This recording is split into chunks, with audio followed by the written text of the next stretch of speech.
सौनक आदि ऋषि से स्तुत जी कहते हैं कि हे ऋषियों, पहले जन्म में जिस प्रकार के व्यक्ति कर्म करता है, इस जन्म में उस प्रकार के सुख और दुख उसके जीवन में आते हैं। पर पहले जन्म का हमें याद नहीं रहता।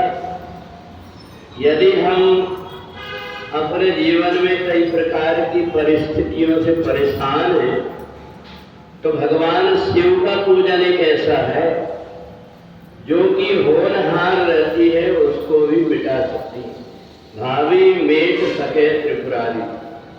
भगवान शंकर जो हमारे भाग्य में बुरी रेखाएं हैं उनको मिटा देता है, और इसलिए जो भी व्यक्ति भगवान शिव की पूजन करता है उसका जीवन परिवर्तित हो जाता है।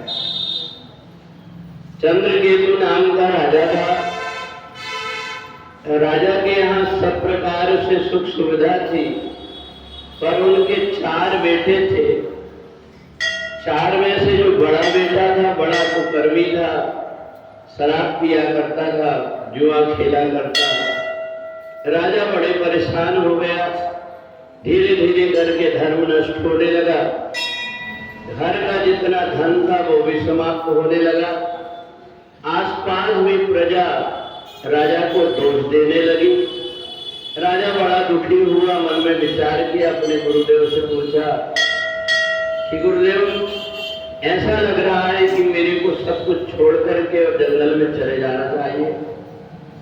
गुरुजी ने कहा, एक काम करो, सब प्रकार के उपाय कर लिए तुमने, एक उपाय और करो।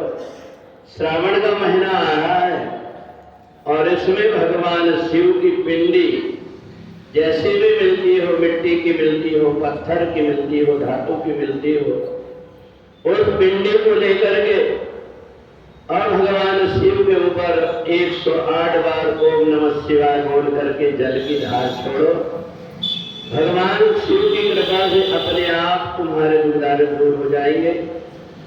जिस समय पर राजा करने लगा, 1 सप्ताह ही व्यतीत हुआ और बेटा जो शराब की नशा में पड़ा हुआ था, उसने रात में देखा कि मेरे को यम के दूध घसीट करके ले जा रहे हैं। चिल्लाने लगा, बचाओ बचाओ।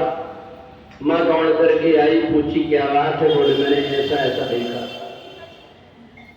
तब उसकी समझ में आया कि मैं जो कुछ कर्म कर रहा हूं इससे मेरे को बाद में दुख उठाना पड़ेगा। इसलिए उसने बुरी आदतों को छोड़ करके और भगवान शिव की शेष दिन की पूजा में सम्मिलित हो गया। राजा की सुख समृद्धि वैसे की वैसे हो गई। तो इसलिए हमारे भाग्य की जो रेखाएं हैं, पहले जन्म का हमें याद नहीं रहता, इसलिए इस जन्म में जो भगवान शिव की पूजन करता है उसकी बुरी रेखाएं मिट जाती। बोले सच्चिदानंद भगवान की।